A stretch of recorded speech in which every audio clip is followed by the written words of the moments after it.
தாய் தமிழ் உறவுகளுக்கு வணக்கம். இன்னைக்கு ஒரு ரைடுனா இப்ப எல்லாம் முந்தையெல்லாம் ரைடு அப்படின்னா பயங்கரமான ஒரு விஷயமா இருக்கும். இப்ப எல்லாம் அடிக்கடி நடக்கிறதுனால அது ஏதோ சும்மா ஒரு போலீஸ்காரன் வீட்டுக்கு வந்துட்டு போனா எப்படி இருக்குமோ அந்த மாதிரி ஆயிடுச்சு. இருந்தாலும் இன்னைக்கு நடந்த ரைடு அப்படிங்கிறது டாஸ்மாக் மேலே ரைடு. டாஸ்மாக் மேலேனா அதோடைய மதுபான தொழிற்சாலைகள் மீது கிடையாது, டாஸ்மாக் தலைமை அலுவலகத்திலேயே இடி அமலாக்கத்துறையினுடைய சோதனை நடக்குதுன்னா அப்ப ஏதோ ஒரு பெரிய விஷயத்துக்காக இது நடக்குது அப்படிங்கிறது மட்டும் தெரியுது. அது போக நேத்து நம்ம ஒரு செய்தியில வெளியிட்டு இருந்தோம், சென்ற காணொலிகள்ல ஒரு வளையல் திருடன், திமுக பொறுப்பாளர் இருக்கக்கூடிய வளையல் திருடன் நகர்மன்ற தலைவியினுடைய வளையலை திருடுனதை அதுவும் உறுதிமொழி எடுத்துக்கிட்டு இருக்கும் போதே களவாண்டது. அந்த களவாணித்தனத்துக்கு அவர் ஒரு விளக்கம் கொடுத்திருக்காரு. திரட்டப்பட்ட தகவல்கள், தெளிவான விளக்கங்கள், அறிந்து கொள்வோம், தெரிந்து கொள்வோம் இன்றைய சமர்க்களத்தின் காணொலியில். கிட்டத்தட்ட ஒரு மாஸ் ரைட் அப்படின்னு சொல்லலாம். அதுவும் இந்த அமலாக்கத்துறையினுடைய இந்த சோதனை ரொம்ப தெளிவா நடக்குது. ஏன் தெளிவா நடக்குதுன்னு சொல்றேன்னா, தமிழ்நாட்டை சேர்ந்தவர்கள் இந்த அமலாக்கத்துறை இந்த சோதனையில அதிகாரிகளாக இல்லை. மாறாக இங்க தெலுங்கானால இருந்து இந்த பக்கம் கேரளால இருந்து கொண்டு வரப்பட்டதாக சொல்லப்படுது. ஆனா தமிழ்நாட்டு அமலாக்கத்துறை அதிகாரிகள் இல்லை அப்படிங்கிறது மட்டும் தெளிவா தெரியுது.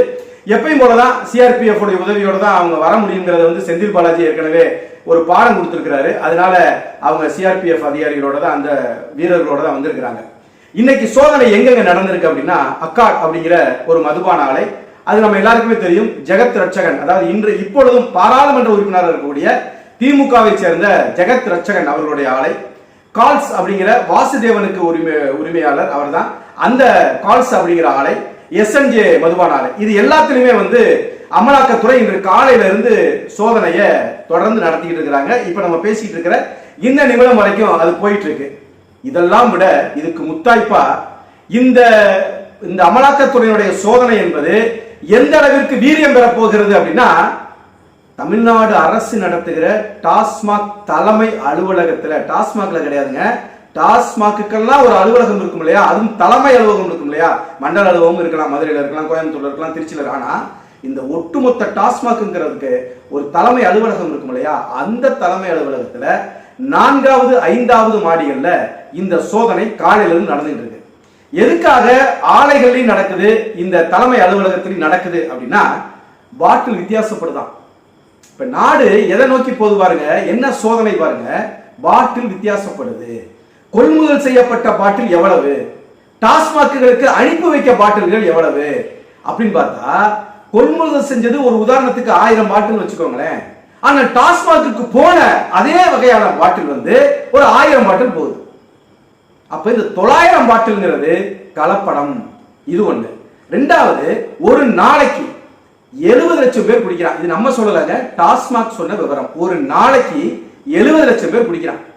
இந்த ஒவ்வொரு குடிமகன் இருந்தும் இந்த பாட்டில் உற்பத்தி செய்யறதுல இருந்து இது திரும்ப டாஸ்மாக்கு அடையிற வரைக்கும் இதனுடைய லஞ்ச ஊழல் பணம் பாத்தீங்களா, ஒரு நபர் குடிக்கக்கூடியது சராசரியாக ஒரு நபருக்கு 100 ரூபாய். அப்ப பாத்துக்கோங்க, 7 லட்சம் இல்லைங்க, 7 பேர் இல்ல, 70 பேர் இல்ல, 200 பேர் இல்ல, 7000 பேர் இல்ல, 7 லட்சம் பேர் இல்ல, 70 லட்சம் பேர் குடிக்கிறான். 70 லட்சம் இன்ட்டு 100 போட்டுக்கோங்க. ஒரு நாளைக்கு நான் சொல்றது மாசத்துக்கு கிடையாது, வருஷத்துக்கு கிடையாது, ஒரு நாளைக்கு 70 லட்சம் இன்ட்டு 100 போட்டுக்கோங்க.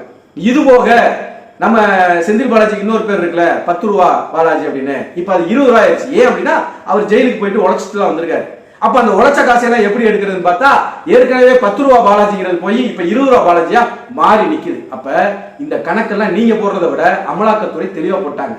அப்ப பாட்டில் மொத்த உற்பத்தி எவ்வளவு, அந்த பாட்டில் நேரடியாக சட்டப்படியாகவே டாஸ்மாக் அடைவதற்கு எவ்வளவு லஞ்ச பணம் பெறப்படுகிறது, உற்பத்தி செய்யப்பட்ட பாட்டில், கொள்முதல் செய்ய பாட்டில், இதை விட விற்பனைக்காக டாஸ்மாக் கொண்டு போய் கொடுக்கப்பட்ட பாட்டில்கள் 10 மடங்கு அதிகமாக இருக்கிறது. அது எங்க இருந்து வந்துச்சு? இதெல்லாம் ஒரு பக்கம். நம்ம செந்தில் பாலாஜி பத்தி சொல்ல வேணாம், ஏற்கனவே 565 நாட்கள், கிட்டத்தட்ட 1.5 வருஷம் ஜெயில இருந்துட்டு இப்பதான் வந்திருக்காரு. நம்ம எல்லாருக்கும் தெரியும், ஜெயில இருக்கும் போதே அவர் அமைச்சராக கூட இருந்தாரு. அப்புறம் அமைச்சர் எதை பிடிங்கி விட்டாருன்னு வைங்களேன், திரும்ப வந்த மறுநாளே அவர் திரும்பவும் டாஸ்மாக், மதுவிலக்கு ஆயத்தீர்வைக்கும் மின்சாரத்துறைக்கும் மறுபடியும் அவர் அமைச்சராயிட்டார். இப்ப அமைச்சராகி போயிட்டு இருக்கிறப்ப நீங்க எல்லாம் நினைக்கிறீங்க செந்தில் பாலாஜிய டார்கெட் பண்ண அதே வழக்கு அப்படின்னா இல்ல. அந்த வழக்கில் அவர் கம்பி என்னது போக்குவரத்து துறையில் நடந்த ஊழல், அதுவும் சென்ற ஆட்சி காலங்கள்ல இப்ப நடக்கிறது டாஸ்மாக்ல. ஏன்னா அதுல ஜாமீன் வாங்கிட்டு வந்துட்டாரு. இப்ப இதையெல்லாம் கொண்டு போய் இப்ப அமலாக்கத்துறை வந்து உச்ச நீதிமன்றத்துல கொடுப்பாங்க. எதுக்காக இவருக்கு ஜாமீன் கொடுத்தீங்க, இந்த ஜாமீன் கொடுத்து இவர் யோக்கியமா வாழ்ந்துட்டாரா, இங்க பாத்தீங்களா எவ்வளவு நடந்திருக்குது அப்படின்னு. அப்ப இவ்வளவு பெரிய சோதனை எதற்காக நடக்குது சிந்திக்கணும். ஏன் நடக்குது, இவ்வளவு நாளா விட்டுட்டு ஏன் நடக்குது அப்படின்னா, இது உண்மையாகவே இது அரசியல் ரீதியான பழிவாங்கும் செயல்தான். ஆனால் இது வந்து இந்த நபர் மேல சுமத்தப்படணுமா, அது நியாயமா அநியாயமான, இது நியாயம்தான். எல்லாமே எல்லாமே சரிதான். இதுல சோதனை நடக்கிறது சரிதான். ஆனால் அது காழ்ப்புணர்ச்சியோட தான் நடக்குது. ஆனால் நமக்கு அது சரிதான்.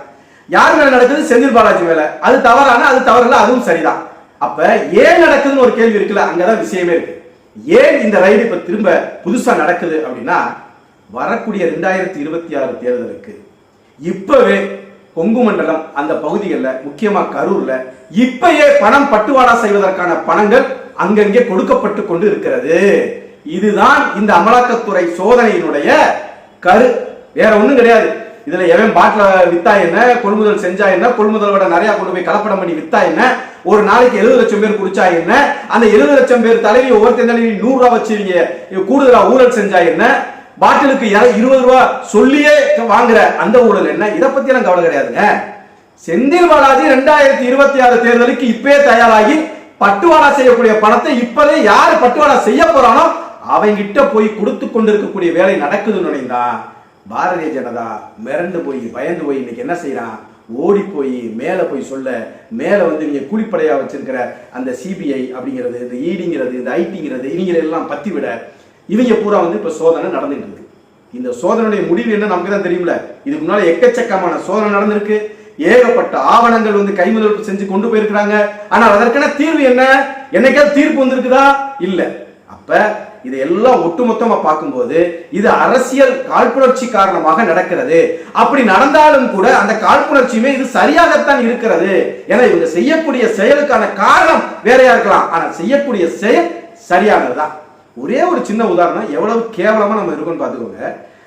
முதலமைச்சர் ஸ்டாலின் வந்து வெளிநாடுகளுக்கெல்லாம் போய் 900 கோடியை வந்து தொழில் முதலீட்டாளர்களை 900 கோடி இழுத்துட்டு வர்றாரு. ஆனால் ஒரே ஒரு ஆள் மேல இந்த அரசின் மீது உள்ள வழக்குகள் இதையெல்லாம் வைத்து நீதிமன்றம் கொடுக்கக்கூடிய தண்டனை 980 கோடி நீங்க கட்டணும்னு. யார் தெரியுமா அவரு? இன்னைக்கு எம்பியா இருக்கக்கூடிய ஜெகத் ரட்சகன், அந்த அக்காட் அப்படிங்கிற அந்த மதுபான ஆலையினுடைய உரிமையாளர். அப்படின்னா யோசிச்சு பார்த்துக்கோங்க, உலகம் பூரா போய் 900 கோடியை முதலீடு கொண்டு வரதும், திமுக இருக்கக்கூடிய எம்பி ஒருத்தர் மேல 980 கோடி தண்டனை தொகை வழங்கப்படுவதும், எவ்வளவு பெரிய ஆட்களை நம்ம தேர்ந்தெடுத்து கொண்டு போய் அதிகாரத்துல உட்கார வச்சிருக்கோம் அப்படிங்கிறத மட்டும் சொல்லிட்டு, அடுத்த சுவாரஸ்யமான விஷயம் இந்த வளையல் மேட்ரு. இந்த வளையல் மேட்ரு நம்ம பேசணும். எப்படி வந்து ஹிந்திக்கு எதிராக ஒரு உறுதிமொழி எடுக்கிறப்ப, அப்படியே மொழிப்பற்றோட உறுதிமொழி எடுக்கிறப்ப, திமுக காரங்களாம் மொத்தமா நின்று உறுதிமொழி எடுக்கிறப்ப, கையை நீட்டி உறுதிமொழி எடுக்கிறப்ப நகர்மன்ற தலைவனுடைய வளையலை எப்படி உருவினார் நம்ம சொன்னோம் இல்லையா? இப்ப அவருக்கு வந்து பதில் சொல்லிட்டார். யாரு உருவப்பட்ட அந்த பெண் சொல்லல, யாருடைய வளையல உருவினாங்களோ அந்த வளையலுடைய உரிமையாளர் போய் பேட்டி கேட்கல, அது வெளியே வரல காணொலியா. ஆனா உருவனவே பேட்டி கொடுக்குறாங்க. எவ்வளவு யோக்கியமான அரசு நடக்குது, இவங்க எவ்வளவு பெரிய யோக்கியவான்கன்னு பாருங்க, இவங்க எவ்வளவு பெரிய கிரிமினல்ஸ் பாருங்க. முதல்ல அந்த உருவனதுக்கு அவன் ஒரு விளக்கம் கொடுக்குறான் பாருங்க. உருவனை பேசாம இருந்துட்டு யாருடைய வளையலோ அந்த அம்மா ஏதோ ஒரு பேட்டி கொடுத்துட்டா கூட பரவாயில்லங்க. ஆனா உருவனவனே தைரியம் உட்காந்து பேட்டி கொடுக்குறான். நான் என்ன செஞ்சேன் அப்படின்னா, அவர் சொல்றாரு, அவர் தாமதமா வந்தார் அந்த உறுதிமொழி எடுக்கிற கூட்டத்துக்கு. தாமதமா நான் வந்தேன், தாமதமா வந்து அப்படி முன்னால வந்து நின்னுட்டேன், அந்த 2 மகளிரை நான் மறைச்சிட்டேன்னு சொல்லி அவங்க கையை பிடிச்சு முன்னால இழுத்தேன்.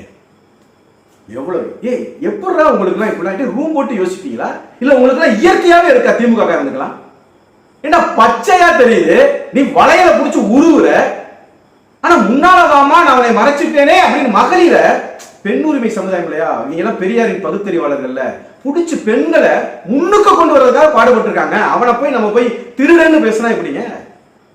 அவர் எவ்வளவு யோக்கியவான் பாருங்க. அதனால என்னன்னா அவர் வந்து அப்படி முன்னால இழுத்தாரா, சரி நீ இழுத்த, நீ அதுக்காக தான் இழுத்தேன்னு கூட வச்சுக்குவோம். கையிலையா பிடிச்சிருக்க, வலையில பிடிச்சி உருவுற, சரி நீ அதுக்காக தான் இழுத்த அப்படின்னா ஏன் பக்கத்துல இருக்கிறம்மா உன் கையை தட்டி விடுது? அந்த அம்மாவை நீ முன்னேற்றத இந்த அம்மாவுக்கு பிடிக்கலன்னு சொன்னாலும் நாளைக்கு ஒரு காணொலியில சொல்லுவேன், அப்படிதானே? சரி அதை விட்டுரு.